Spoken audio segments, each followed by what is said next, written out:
Hi friends, welcome to our channel all in one knowledge. ఇవాల్టి story అలాగే ఆ స్టోరీలోని hero గురించి తెలుసుకోబోయే ముందు మీరందరూ బలగం మూవీ చూసారా? ఒకవేళ చూసి ఉంటే ఆ మూవీలో స్టోరీ మొత్తం దేని చుట్టూ తిరిగిందో ఒక్కసారి ఆలోచించి కమెంట్ చేయండి. ఆ మూవీలో కీ రోల్ పోషించిన కాకే మన స్టోరీలో మెయిన్ హీరో. స్టోరీలోకి వెళ్ళే ముందు కొత్తగా ఎవరైనా మన ఛానల్ని చూస్తున్నట్లయితే ముందుగా లైక్ చేసి సబ్స్క్రైబ్ చేసుకోండి. ఇంకా ఆలస్యం చేయకుండా స్టోరీలోకి వెళ్ళిపోదాం. ఈ కథ పేరు కాకి నలుపు. సాధారణంగా కాకులన్నీ ప్రస్తుతం నల్లగా ఉన్నాయి కదా. పూర్వం ఇవి చాలా తెల్లగా ఉండేవట. అవును, అచ్చం మన కొంగల్లాగే కాకులన్నీ కూడా తెల్లగా ఉండేవట. అప్పుడేమో గుడ్లగూబలు అద్దకం పని చేసేవట. అద్దకం పని అంటే తెలుసుగా, బట్టలకు రంగులు వేయడం. తెల్ల బట్టలకు నలుపు, ఎరుపు, పసుపు, ఆకుపచ్చ, నీలి వంటి రంగులు వేసేవి. ఇలా ఉంటే ఓ కాకి గుడ్లగూబ రంగులు వేసే చోటికి వచ్చి అది వేసే రకరకాల రంగులను చూసింది. ఆ రంగులు ఎంత బాగున్నాయో అని మనసులో అనుకుంది. ఛ, నా రంగు ఏమీ బాగాలేదు, తెల్లగా పాలిపోయినట్టుంది. ఆ నీలిరంగు ఎంత ముచ్చటగా ఉందో, అలాంటి రంగు ఉంటే ఎంత బాగున్ను అనుకుంది కాకి. గుడ్లగూబ దగ్గరికి వెళ్ళి, గుడ్లగూబ బావా, గుడ్లగూబ బావా, నాకు కొంచెం నీలిరంగు వేసి పెట్టవు అని ప్రేమగా అడిగింది. ఎవరి రంగు వారికి ఉంటే మంచిది, మనమేం బట్టలమా రంగులు మార్చేసుకోవడానికి అనింది గుడ్లగూబ. అయినా సరే కాకి వినలేదు. నీలిరంగు వేయమని గుడ్లగూబ కాళ్ళా వేళ్ళా పడింది. గుడ్లగూబ చేసేదేమీ లేక సరే అని తలూపింది. రంగులు కలుపుకోవడానికి గుడ్లగూబ దగ్గర పెద్ద పెద్ద కుండలున్నాయి. ఆ కుండల నిండా రంగులున్నాయి. ఒక్కో కుండలో ఒక్కో రంగు. ఒక్క తెలుపు తప్ప అన్ని రంగులు ఉన్నాయి. కావాల్సిన ప్రతి రంగు ఉన్నాయి. గుడ్లగూబ కాకిని ఒక పెద్ద కుండ మీద నిల్చోమని చెప్పింది. ఇక నీలి రంగు వేయడం మొదలుపెట్టింది. కాకేమో బాగా రెక్కలు విప్పుకొని నెమలి వలె రంగులు వేయించుకోసాగింది. కాకికి ఎంత సంతోషంగా ఉందో చెప్పలేము.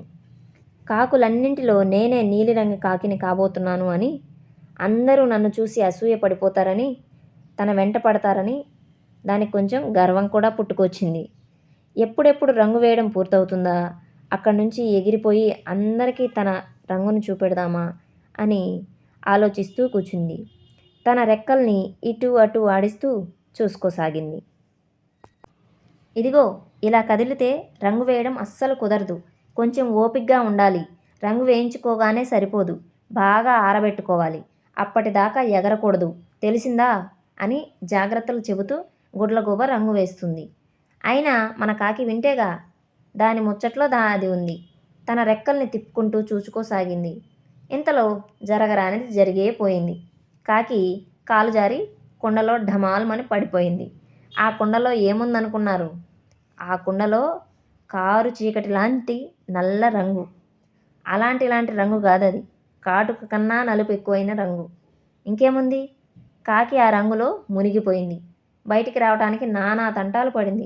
గిలగిలా కొట్టుకుంటుంది. ఆఖరికి ఏదో ఒకలాగా కుండలోంచి గుడ్లగూబ కాకిని బయటకు తీసింది. ఒక కొమ్మ మీద కూర్చుని తన ఒళ్ళంతా చూసుకుంది. చూస్తే ఏముంది, రెక్కలంతా నలుపు. కాళ్ళు, ముక్కు, కళ్ళు, తల ప్రతి ఒక్కటి నలుపు, కాటుక లాంటి నలుపు. తన నిగనిగలాడే నీలిరంగు కనిపిస్తే ఒట్టు, సొంత రంగు తెలుపైనా మిగల్లేదు కనీసం. కాకికి కడుపు మండిపోయింది. ఏడుపు ముంచుకొచ్చింది. గుడ్లగూబ మీద ఎక్కడ లేని కోపం వచ్చింది. అంతా దీని చేతగానితనం, దీని దుర్మార్గం అనుకుంది. అమాంతం దాని మీద పడి చీల్చేయాలనుకుంది. వెంటబడింది. గుడ్లగూబకు భయం పట్టుకుంది. పరిగెత్తి పరిగెత్తి కనిపించకుండా దూరంగా పారిపోయింది. అప్పటి నుంచి కాకులన్నీ నల్లగా అయిపోయాయి. గుడ్లగూబలకు కాకులకు పడకుండా పోయింది. వైరం ఏర్పడింది. ఒకదానికొకటి బద్ధ శత్రువుల్లాగా మారిపోయాయి. గుడ్లగూబలు కాకుల కంటపడకుండా రాత్రిళ్ళు మాత్రమే తిరగడం మొదలుపెట్టాయి. పగళ్ళు ఏ చెట్టు తొర్రల్లోనో దాక్కుని కాలం గడపసాగాయి. ఈ గుడ్లగూబలు మరి రాత్రులు బయటికి ఎందుకు వస్తాయా అనుకుంటున్నారా?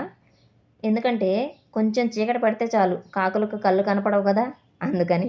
చూడండి, ఒక్క కాకికి నీలిరంగు కోసం కోరిక పుట్టడం ఎంత గొడవకు దారితీసిందో, కాకులకు గుడ్లగూబలకు ఎన్ని కష్టాలు తెచ్చిపెట్టిందో. కాబట్టి ఎవరికి ఉన్నంతలో వాళ్ళు సంతృప్తిగా సంతోషంగా ఉండాలి, అంతే తప్ప లేని దాని గురించి ఆవేశపడి ఆత్రపడితే మాత్రం ఉన్నది కూడా కోల్పోవాల్సి వస్తుంది. ఈ కథ ద్వారా మీకు తెలిసిన నీతి ఏంటో కామెంట్ చేయండి. ఈ కథ నచ్చినట్లయితే మీ ఫ్రెండ్స్ అండ్ రిలేటివ్స్కి షేర్ చేయండి. సబ్స్క్రైబ్ చేయడం అస్సలు మర్చిపోకండి. మరొక కథతో మళ్ళీ కలుద్దాం. Thank you for watching.